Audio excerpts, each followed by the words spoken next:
What's up, guys, and welcome back with our Sunday morning segment, By the Wayside, sponsored by our sponsor, By the Wayside Coffee. Make sure you check them out. We're posting their schedule out when we get it each week. By the Wayside Coffee is one of our first sponsors. I love working with them. Again, the coffee is unbelievable. They're all over the city of Pittsburgh, and they are a charitable foundation for veteran and military members. In the city, they only buy beans from veteran and military members, and their coffee's amazing. And if you don't believe me, go check out the IGTV on Thoughts on the Bench's Instagram page, because we went and reviewed some of their coffee. Unbelievable. But anyways, guys, let's get into some fantasy advice for this morning. So the first name I want to touch on is a big name for everybody that plays fantasy football, and that's Alvin Kamara. He's questionable due to that ankle injury this week. He will be a game-time decision. What that means is put him into your flex right now, because if you want to swap him out, you might have to swap him out for a receiver or something, and that means for you Latavius Murray owners, get ready to start Latavius Murray. The next big name out this week is David Johnson with the Arizona Cardinals. They were a little questionable if he was going to play or not, but they finally said that he is out for this week, which makes that Chase Edmonds next man up against the Saints. He had 3 rushing touchdowns last week. I'm not going to say he's going to hit that exactly, but Chase Edmonds is an instant start if David Johnson is missing, which I guarantee he will miss this week. Next guy out again, Devontae Adams. It feels like he's been injured this whole season. I really thought Geronimo Allison and MSV were going to make this breakout announcement when Adams wasn't there, but it just hasn't worked out. I'm a little wary about the Packers receivers going into this game against the Chiefs, even though the Chiefs have somewhat of a porous secondary. Without Devontae Adams, though, there's not a clear-cut guy. Next name that's out, they tried to rush him back, but obviously we all knew that wasn't going to happen, is Patrick Mahomes. I love Patrick Mahomes. I love the Packers secondary. This was going to be a matchup of titans for me. Now we get Matt Moore, who is serviceable, who I am starting in my Dynasty League instead of Patrick Mahomes. Another big name out this week is Sterling Shepard. He's still in the concussion protocol. He goes up against a Detroit secondary that I'm pretty sure the Lions are already giving up on this season, so it would have been a really good game for Shepard.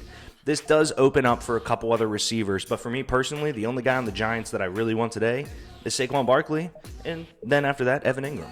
Another person that's out this week is the Atlanta Falcons quarterback, Matt Ryan. What does that mean for their big names? Well, Matt Schaub's going to fill in. Matt Schaub is not going to light the world on fire, but Matt Schaub is a pretty decent backup. I don't see a huge decline for Julio.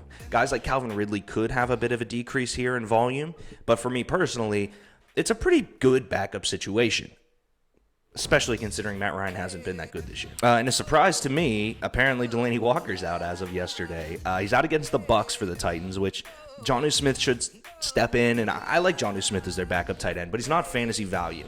For me right now, guys, if you're hurting for tight ends on the waiver wire with Delaney Walker out, with Chris Herndon's injury, with bye weeks, I like Dallas Goedert a lot this week for the Philadelphia Eagles to fill in, and that's the guy that I chose to fill in on my team, so fingers crossed on that one. And the last guy I want to talk about here is Keenan Allen. Keenan Allen is a game-time decision.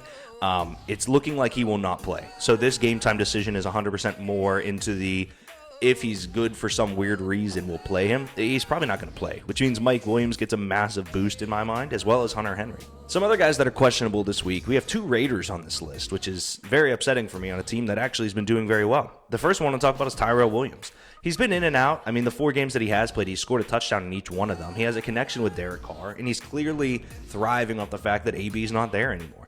But if Tyrell Williams can't get on the field, there's almost no point in rostering him on a Raiders team that seems like they're a little bit in limbo. The next name that's questionable on this list is Josh Jacobs for the Oakland Raiders. He got hurt last week. There was a lot of speculation if he would come back in. He seemed to do well over the week, and they left him as game time. DeAndre Washington will take over that workload if Josh Jacobs can't play, but unless Josh Jacobs is on the field, I do not want to start a Raiders running back this week. Big name in fantasy that is back, and I cannot wait for this for all of you Alvin Kamara owners as well, is Drew Brees. Drew Brees spent 5 weeks off with his thumb injury. Teddy Bridgewater went in and won 5 straight games. This Saints team is Super Bowl bound. If Drew Brees can come back and be Drew Brees, there's nothing stopping the Saints, and I'm super excited for that team. Another interesting name that I want to talk about, because next I want to get to the By the Wayside segment, Ty Johnson. So the Detroit Lions have lost running back Kerryon Johnson to the IR due to his knee surgery. He looked fine after the game. He was on the bike. I cannot believe they put him on IR, which makes you question maybe they're giving up on the season. But Ty Johnson is good. Ty Johnson is an interesting flex start this week, and for me personally, I would take a flyer on it. This week I got 4 people for you to keep By the Wayside, sponsored by the Wayside Coffee. First one I like By the Wayside this week, and it's nothing more than just questionable for him. When you go up against a team like the Buffalo Bills that have an insane pass rush and a decent secondary, I don't like starting a guy like Jordan Howard. Jordan Howard had one big game this year where he had 30-plus fantasy points. He can catch out of the back, but that's easily been Miles Sanders' role. I personally just don't like the Eagles' run game up against a tough Bills defense. Second guy I'm leaving by the wayside this week, guys, is Matt Breida against the Carolina Panthers. Moorhead said in his start-sits last week, and I agreed with him, that both Coleman and Breida were guys to start their last week matchup. Me personally, there's a reason I drafted Tevin Coleman in every one of my leagues. I think the dude is their stud running back. Matt Breida is a very good running back, and he's a very shifty player. Just don't love him this week against Carolina Panthers D. Third guy that I think you should leave by the wayside this week, guys, again, I hate him, and you know this. It's Joe Mixon. Joe Mixon has proven to be a talent that cannot do anything this year. Granted, it's a lot to do with the fact that their top receiver, A.J. Green's hurt, Tyler Eifert's a shell of himself, John Ross is on IR, their offensive line sucks, their defense isn't good, so maybe it's not all on Joe Mixon, but what is on Joe Mixon is the fact that he's not useful in fantasy right now. And the last one, this is going to be a weird one. Highly consider leaving all Rams receivers not named Cooper Kupp and Gerald Everett on the bench. I think they run the ball against the Bengals today, and it's not a bad thing. Robert Woods was the pillar of consistency last year. This year, not so much. They've all taken a backseat to Cooper Kupp, and Jared Goff has not been good. I love Brandon Cooks. Brandon Cooks is one of the few receivers in the NFL that can take a 1-yard screen route 99 yards to the house, and I love the guy.